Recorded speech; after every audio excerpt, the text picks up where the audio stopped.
Hi everyone, I'm the plant propagator and welcome to my channel. Today it is a little bit of an overcast right now, mid-January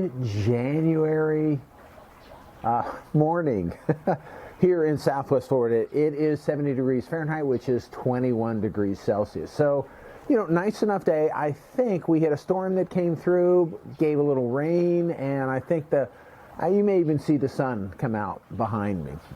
So, you know, it's going to end up being a really nice day here. What I wanted to share with you are it's just a very small haul that I had from the Tamiami Orchid Festival in Miami, or outside Miami. And I didn't get... It's a tiny haul. I didn't get that many plants. There were people that were going through the Orchid Festival that just had their wagons. They had wagons, number one, and they had their wagons that were just filled with orchids. And it's like, oh my, these people were buying like crazy, which is great for the vendors. It's great for the, for the orchid world. But I just don't have room. The problem with my orchid collection is I have very limited space, but I have a lot of my seedlings. So this week, I think I'm probably going to bring home about 100 seedlings from the laboratory. And my seedlings that I've had are getting bigger, and I'm just running out of space. So I have to be very careful with the orchids that I bring home. So I just brought home 4 orchids. This one is not one that I brought home, but I wanted to share it with you first.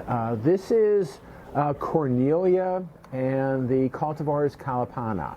This is a really old hybrid, and I've had this in my collection for a couple of years. I'm sharing with you because it's been loaded with blooms for, I think, about the past 2 months, and it's on the tail end of blooms. So there's a bloom spike here, here, and here that are gone, that I had to I had to cut off. There are 3 bloom spikes that are still on it, 1, 2, and then one back here, and then there's a 4th one back here it just has a single flower on it, and it's just opening. So this is a very prolific plant. I've been using it recently for my crosses, just because I've been happy with it. It's fragrant. It's a large flower, but not a huge flower, and it has some fragrance. What you may or may not be able to see here is I've got 2 flowers on this spike where I made successful crosses, where the capsule is starting to form. And I have used this. I'm really excited because I crossed this with an orange Cattleya, and I'm really excited with an orange, vigorous, fragrant Cattleya. I'm really curious to see what that grows into. So this is one that I just wanted to share with you because it's at the tail end of its bloom time, and I've got some crosses that I made onto it, and it's just really a great plant. Again, vigorous. It's got some new some new growth, some new pseudobulbs growing out of it, and big plant, small pot. It's been blooming like crazy for me for a while, so I'm real happy with it. Okay, let's go get back to the tiny haul that I have from the Tamiami Orchid Festival, which I should say is running through Sunday of this week. All right, so let's start on this one, and I'm excited about this one because my wife bought this plant, and it's the first orchid that she's ever purchased. So she went with me to the festival, and usually when I say orchids, because it's so much part of my life, I get eye rolls from her on this, but she wanted to go. She liked this plant and bought it, so I really need to keep this one alive and going. She got it because she likes the flower. It's an Oncidium, but it's a Oncosteel Catatanti. Orange Kiss is the cultivar, but it's a really nice, has a nice small orange flower like these Oncidiums do, but the nice thing is even on a small plant this size, it had a couple of bloom spikes. So I assume it's going to be a pretty prolific plant. And I'm feeling here, it looks like it's in sphagnum. I don't really, I have some Oncidiums that they grow and they continually flower. Most people grow their Oncidiums in sphagnum. My Oncidiums, I've tried a number of different mixes, and the one that I've settled on in sphagnum, I tend to get rotting, so I actually use like a lava stone and leca mix similar to what I use for my Cattleyas, and they tend to do well. I don't kill them, but I'm going to keep them in. I'm going to keep this one in the sphagnum at least for a while. This is again a really nice flower on this plant. 2 bloom spikes that I'm pretty happy with. It looks like it has some vigorous growth, and it's a cultivar, so it's cloned. So we'll see how this goes. I have some of my other Oncidiums that are in spike. Sherry Baby is in spike. I have another Oncidium that is also. I've got 2 plants, but another Oncidium, a yellow Oncidium that's in spike. So we'll see how this goes. I may or may not cross these guys back and forth. I also have an Oncidium intergeneric with nice big flowers that has been blooming for like a month and a half that I really like, that I didn't pick out my daughter, so the plant propagator Junior picked out that plant. So it seems like I'm starting to accumulate plants from family members, which is great. All right, so this is an Oncidium right here, nice plant, and we'll see how it goes. Let's move on, and I bought 3 Cattleyas, and the first 2 Cattleyas that I want to show you are from Florida Suncoast, and that's Jim Roberts. And what I do at these meetings, I go to the vendors.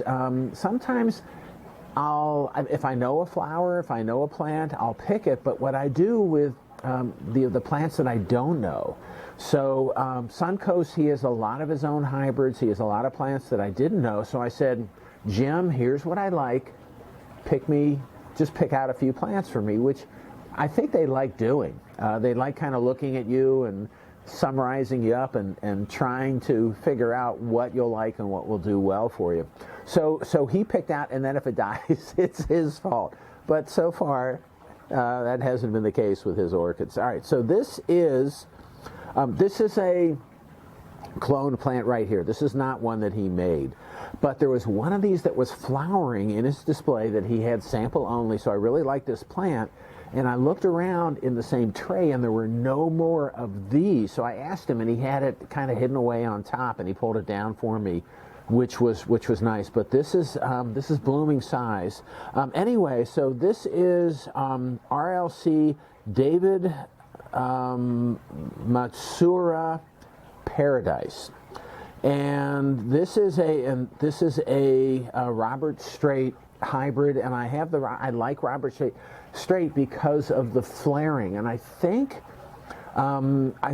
this one is flared. I'm not sure. I think this other one that I'll get to in a minute, this is also flared, and I really like the flaring in the petals.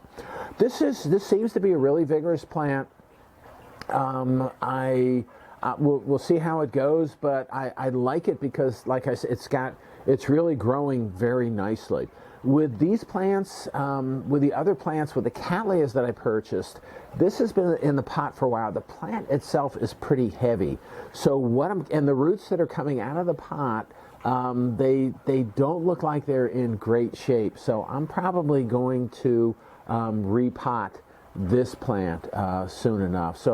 But I'm excited, and we'll see what happens with this Cattleya here. The other Cattleya that I picked up from Suncoast is right here, and on the tag I looked at it, and I asked. So this was one where I said, another one where I said, okay, pick this one. Pick one for me, and we went kind of back and forth, and he immediately went to this. I don't know whether he had a lot of them. I think it's because he liked it and he knows me and he wanted me to get a plant that I like. But on this tag, this is one of his hybrids, and on his tag it just has the parents, which is RLC Suncoast Tribune and RLC Jesse Lee. And so I got this plant. This is definitely needs to be repotted. The roots that are coming out of the pot are in pretty good shape, but it just when you put the pot down, it I don't know if you can see it falls over because the plant is growing and it's getting so large, and it's been in this pot for a long time. This is now named RLC Suncoast Golden Afternoon. And this plant is, I think this is actually a, I'm pretty sure this is a flared Cattleya. All of these things, I ask them fragrance, and they all say, check the box. You know, and I said, okay, when he was showing me these two plants, and he said, which one's more fragrant? This one, okay, then I buy this one. So I'm pretty excited about this plant. We'll see how it goes. This is a seedling from this cross, so all of the plants are going to be different. This is a clone, this is a clone, this is a clone, this is a seedling. So so you're going to have differences, in some cases large differences, in some cases small differences between the flower on this plant. So so we'll see how this goes. I should also mention that, and I don't have the vendor name on this, but this is this basket right here is made out of recycled plastic, and they come in 4 different colors. I'll put the name of the vendor for this in the video. I don't remember it offhand, but they're a Florida-based company, and I talked with these people, and they were just great. I asked them about if the container itself, how tolerant it is of Florida sun and Florida light, and how resistant it is, and she told me that she had one of these early containers in her garden for 8 years, and it's still in great shape. So this is a recycled product, 4 different colors. You can check them out, and they seem to be just really good people. Again, another Florida-based company. And she told me that they just got their website up and running yesterday, which is when I purchased this. So anyway, I'm interested to try out this basket. Okay, now this one right here, this is a bare-rooted Cattleya, and this is from my new friends at Kanjara Greens and Orchids in Thailand. I spent a lot of time talking to these people, and it was interesting because these are Thai growers, and their approach, or what she described to me, was just a little bit different from many of the approaches that the U.S. vendors have. So in the U.S., a lot of cases you make seedlings, you make hybrids, you wait till if something flowers, then you put it in a show, see if it gets awarded, and then if you've got something that's really special, then you can kind of clone it. And propagate it and make lots of copies of the really special seedling that you were able to generate from this cross. But there's a lot of seedlings that aren't utilized. Some people just sell the seedlings and they don't even know what they're going to look like. And that's what I'm generating, is a lot of seedlings.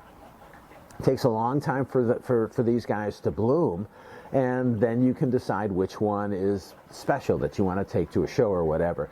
These guys are a little bit different. So these guys, my understanding from talking with my new friend Nan, is that all the seedlings are grown, and they don't sell the seedlings. And if they flower and there's something special, then they clone them and save them. If they grow them and it's okay flower, not a great flower, she says they just toss them, and they only put out and they only sell what they consider to be the premier plants. They don't show them. They do show them, but they're not in a show where they're graded and assigned a cultivar name or anything like that. They only put out what they consider to be the premium orchids. And so what it takes 3 years for them, she said, to get these to flower. And once they decide a plant that has a real premium flower, then they clone that, and that's another 3 years that it takes to get out the next generation that are clones. This looks like a division of a large plant. I don't know. But I just picked this up, and this is Cattleya STK Jewel. And I saw the pictures. They have another flared orchid with a really unusual flaring pattern. So there's a little bit of white in the petals on a kind of a purple or dark burgundy flower. I don't think the flower is it's huge on this, but this is bare root, so all these roots are pretty dry. So I'll have to cut. Well, there's some of them are still okay, but there's just a bare root orchid. So I'll have to cut most of the roots off and then, yanker them in the pot or just kind of place them like this until the new roots grow out, and then they'll grab on to the to the potting mix. I'll make another video on how I pot up these bare root orchids, and I think I might have some that are starting to produce these the new roots. So you can see what they look like and what the best thing. But right now, again, this is just a bare root orchid, and this is what they have a lot of at the orchid festival, the Tamiami Orchid Festival, orchid show. Because what happens is if there's no potting mix in there, the import restrictions on them are very much reduced. So they can bring these in. They're easy to bring in, easier to import and sell. Even though you might look at this and go, this is fine. And I've a number of orchids that I've had bare root that do fine. And even when I repot, so if I have some orchids that are past their where the potting mix is old, a lot of times the roots are just, you take them out of the pot, the roots are right, you just kind of cut them off, and so you end up with something like this to start. And orchids are tough. They'll put out new roots. You got to know how to do this, and you got to be brave enough to do this. So if you can cut off all the old nasty roots, they'll put out new roots, and that's the time when you want to pot these guys up. But the plant itself looks pretty good. You may get a little bit of yellowing of some of the leaves on plants like this. But then once they start putting out new roots, you'll get really just a surge of growth, and they'll do well. Anyway, real excited. So this is from Thailand. Really excited to get my hands on these plants. I'm gonna repot at least 2 of these, and I'm not sure if I'm gonna repot this guy or just let it sit until the roots grow, and then add them to my collection, which is getting full, which is even going to be getting fuller. All right, so that's all I have today. I just wanted to share with you a little tiny haul and tell you some stories about the background of some of these plants. All right, so that's all I have for today. I hope you enjoyed my video. If you did and you want to keep on seeing them, it would help me out if you could click on like, share, and subscribe to my channel if you're not already a subscriber. All right, that's all I have for today. Again, I hope you enjoyed it, and happy propagating.